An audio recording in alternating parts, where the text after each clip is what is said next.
meter di laut gitu. Misalkan gimana ya? Kerui. Ada yang mau kerui? Aku juga mau. Aku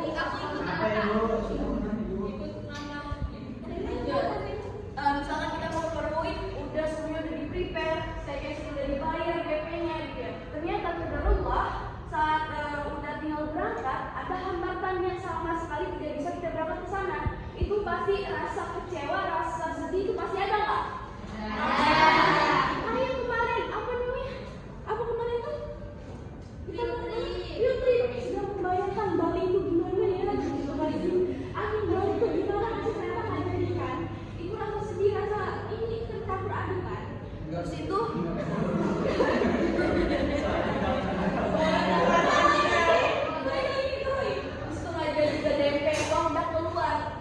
dan uang itu harus kami sedih. Setelah itu, tapi dengan hal itu kita tidak boleh berprasangka buruk kepada Allah. Allah, jangan banget sih, saya udah bayar, udah usaha, udah nabung gitu kan. Ternyata nggak jadi. Tapi nggak boleh gitu, harusnya ini. Semoga Allah memberikan, semoga Allah punya rencana yang lebih baik dari kita gitu. Yakin bahwanya Allah punya rencana baik dari kita. Ternyata pada hari itu nggak berangkat, besoknya kerui itu angin apa lautnya pada tumpah gitu ke sana. Tapi saya ditarik ya. Ternyata Allah mau menjaga diri kita supaya kita selamat dari bencana. Itu bentuk daripada Allah. Saja sesama ini kita sujud kepada tetangga kita, teman kita, adik kita, saudara kita, pokoknya semua yang manusia ya. Contohnya lagi, saya punya ibu kosan. Beliau cerita pada saat pertama kali saya datang tuh ke rumahnya, beliau cerita bahwasanya dia itu dapat chat dari temannya. Pada hari itu katanya luar biasa chat yang dapat di HP itu banyak sehingga tertumpuk-tumpuk. Akhirnya tidak terbalas sampai lama gitu tidak terbalas. Akhirnya temannya entah telepon atau chatting lagi mengatakan kamu sombong ya gitu. Kalau balas ini gitu tidak mau komunikasi kayak gitu kan. Dia tuh ini benar cerita real. Enggak, ini ibu kos saya. Udah itu ternyata ibu kos saya ini memang seorang dosen juga, beliau emang sibuk juga gitu kan. Jadi seorang yang sangat sibuk sekali. Akhirnya tidak terbalas pesannya. Harusnya pesan temannya ini ada harusnya temannya ini berpikir mungkin dia ini sedang sibuk gitu kan. Ini sehingga silaturahmi tetap terjaga. Nah, pada saat itu benar-benar katanya temannya tidak mau lagi bertemanan dengan ibu kos saya ini. Nah, itulah pentingnya husnuzon supaya teman sosialisasi kita tetap terjalin secara harmonis gitu. Selanjutnya, bentuk percaya husnuzon kepada diri sendiri. Contohnya seperti maksudnya ya, bentuk husnuzon kepada diri sendiri ini seperti kita itu percaya pada diri kita bahwasanya kita mampu melakukan, misalkan kita lagi skripsi kan sekarang ya, judul skripsi, mau mulai skripsi, kita pede percaya bahwasanya kita mampu membuat skripsi itu. Kalau kita pede akan lebih mudah, kesuksesan itu akan lebih mudah terbuka gitu. Jadi kalau kita nggak pede, skripsi udah nggak bisa kesini, nggak bisa gitu, itu akan lebih sulit, lebih lama gitu. Dari bentuk husnuzonnya ada 3. Ada yang mau cerita masih 1 orang aja terkait pernah nggak husnuzon pada waktu bagaimana sesama diri sendiri, ada nggak? Secara singkat saja. Cerita terkait kamu pernah husnuzon kepada Allah bagaimana gitu. Saya mau Oke, boleh.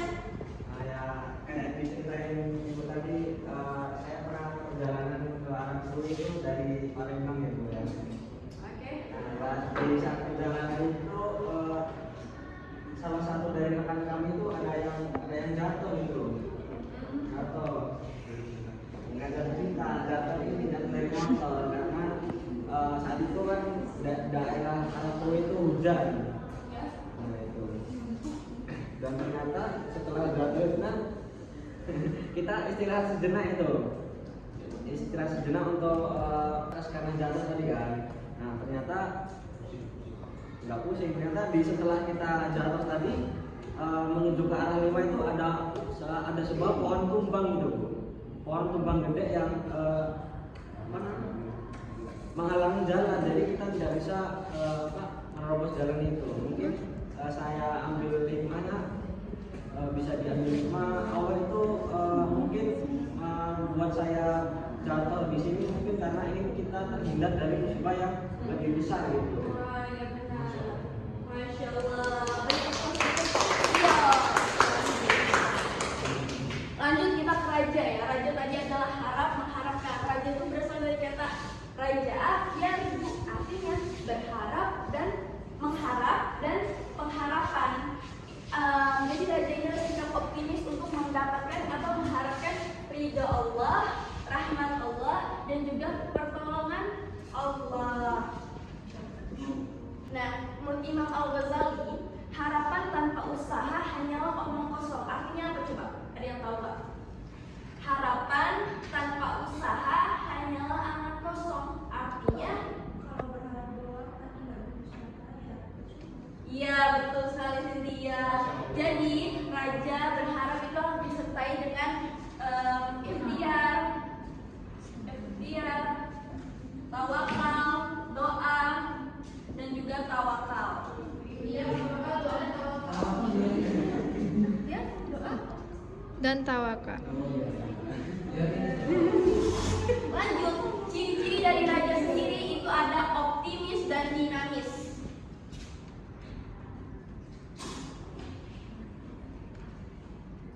Arti dari optimis itu yakin bahwasanya Allah akan menolong kita ketika kita sedang mengalami kesulitan. Terdapat dalam Rasulullah ayat 5 dan 6 ada tahu nggak bunyinya seperti apa? Kalian tahu ya lanjut. Iya betul. Artinya kan sesungguhnya di dalam kesulitan ada memudahkan intinya gitu. Jadi yakin bahwasanya Allah akan mempermudah. Lanjut, dinamis. Arti dinamis adalah berkembang tidak stuck gitu kan. Artinya ketika kita sedang berada di misalkan ya, kita sekarang ada waktu itu SD, lanjut ke SMP, lanjut ke SMA, lanjut kuliah, sampai tahu lanjut lagi ke S2 atau lanjut lagi ke sekolah atau kerja di dosen. Jadi dosen pun itu terus belajar sesuai ikutan belajar sesuai ikutan zaman gitu. Jadi terus berkembang. Lanjut, cara membiasakan sikap raja. Ada yang tahu nggak? Yang pertama yaitu dengan memegang tali agama Allah. Yang kedua yaitu dengan takut pada ancaman Allah. Yang ketiga mencintai Allah dalam keadaan apapun, dalam keadaan takdir yang senang, yang sulit. Dan yang kelima, berharap kesuksesan dunia dan akhirat. Dan yang terakhir, yakin bahwa rahmat Allah itu sangat dekat pada kita. Kita itu apa? Orang yang berbuat baik. Emang dia berbuat jahat? Ada kan? Iya. Ada Bu penjahat.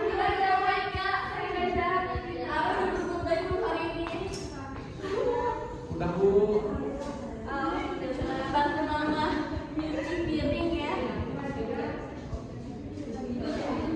Lanjut kita ke taubat. Taubat artinya kembali ke jalan. Kembali ke jalan Allah. Yang tadinya gelap menjadi terang, gitu kan? Yang tadinya sesat tidak sesat, kayak gitu. Nah, dasar dari taubat sendiri terdapat dalam surah An-Tarim ayat 8 yang artinya nih, dengarin dulu ya. Dan bertaubatlah kalian semuanya, sesungguhnya bertobatlah kamu sekalian kepada Allah, hai orang-orang yang beriman, supaya kamu beruntung. Inti dari ayat ini apa coba? Apa supaya jawab?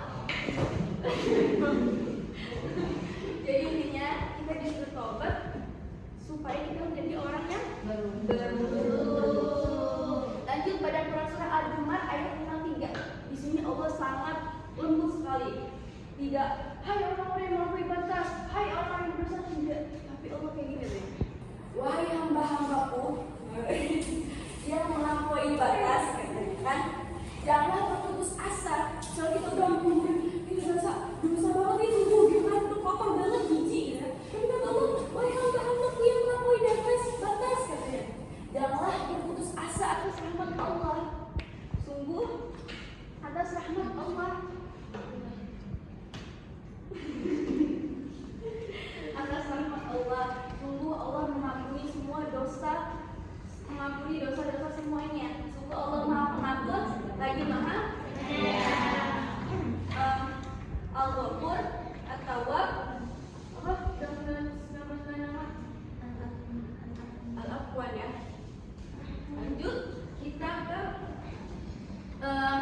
Hadis Rasulullah mengatakan orang yang bertaubat dari dosanya adalah orang yang tidak berdosa. Dia bersih gitu ya.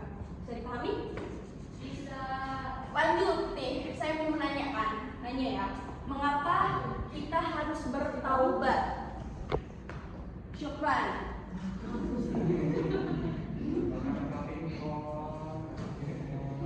Kenapa kita harus bertaubat? Ya, jadi jika kita tidak bertaubat itu akan berdampak buruk pada diri kita. Contohnya seperti menjauhi pertolongan Allah, tidak mendapatkan ridho cinta Allah, hati menjadi keras, sudah itu mendapatkan penderitaan karena kita tidak mendapatkan arah gitu ya. Lanjut, amalan yang dapat meleburkan dosa ada yang tahu nggak? Iya betul. Dua, tiga, empat. Ya bertaubat apa? Cara-caranya pasti bertaubat kan ada caranya. Iya, sedekah. Iya. Beribadah. Iya. Jadi yang pertama ada wudu yang sempurna. Yang kedua ada sholat fardu dan sholat Jumat. Yang ketiga itu ada berzikir. Yang keempat puasa Ramadan. Yang kelima sholat tarawih. Yang keenam haji dan umroh. Yang ketujuh itu menziarahi. Yang keempat bersabar. Itu salah ya saya. Bersabar.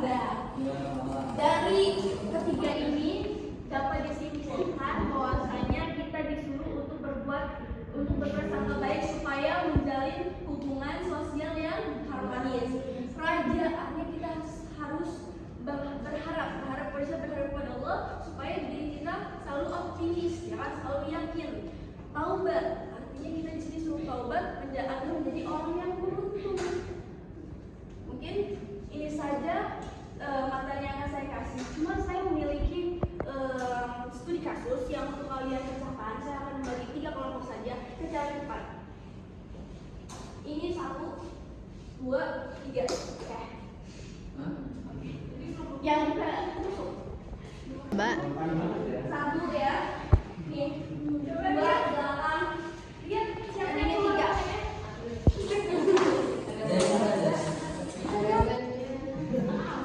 Saya kasih waktu cukup 1 menit.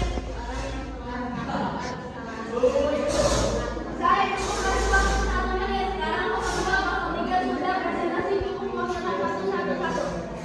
Ayo mulai. Nah, mulai dari golongan terus ya.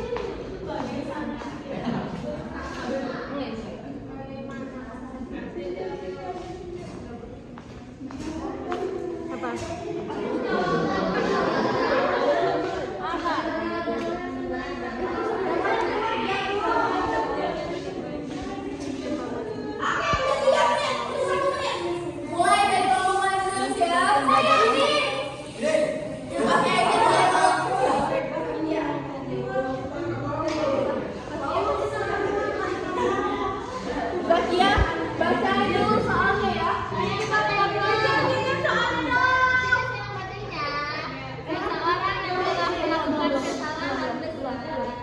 Kalian diam dengerin ya. Nanti saya minta pendapat kalian. Seseorang yang telah melakukan kesalahan besar ingin bertaubat, langkah apa saja yang harus dia lakukan agar taubatnya diterima? Yang jawab? Nanti langsung jawab dulu. Siapa? Lupa kakak yang jawab. Ayo kok tunjuk-tunjukan. Jadi kalau orang mau bertobat itu sebenarnya dari niatnya dulu sih. Kalau dia udah tahu ini. jawab saya. Kalau dia misalnya udah tahu udah tahu bahwasanya itu kesalahan besar ya kan. Dia ingin bertobat dari kesalahan keburukannya. Mundur deh. Terus habis itu udah kayak gitu sebenarnya dari niat dulu sih kalau mau kan sebenarnya Allah tuh Maha Pengampun. Jika seorang umatnya berbuat dosa lalu taubat, berbuat dosa lagi, taubat lagi, Allah tuh akan mengampuni. Cuman dilihat dari niatnya. Kalau niatnya dia udah bagus berarti kan kalau bertaubat tuh biasanya dia ada mandi gitu loh. Oh, mandi taubat. Mandi taubat. Habis itu sholat taubat. Terus di situ dia menyadari bahwa hal yang dia lakukan itu adalah salah. Jadi sebenarnya semua dimulai dari niat, mandi, habis itu Oke. Baik, kelompok 2.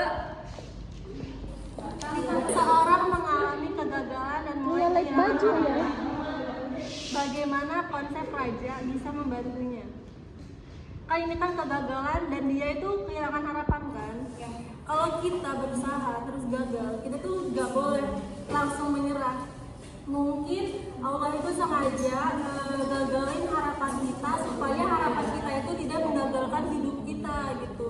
Jadi kalau gagal, husnuzon aja sama Allah. Kan ada kaitan sama husnuzon kan kalau raja ini kan ikhtiar terus, mungkin itu belum tepat waktunya. Mungkin suatu saat nanti dikasih harapan itu terkabulkan di waktu yang tepat gitu. Tapi ya jangan menyerah.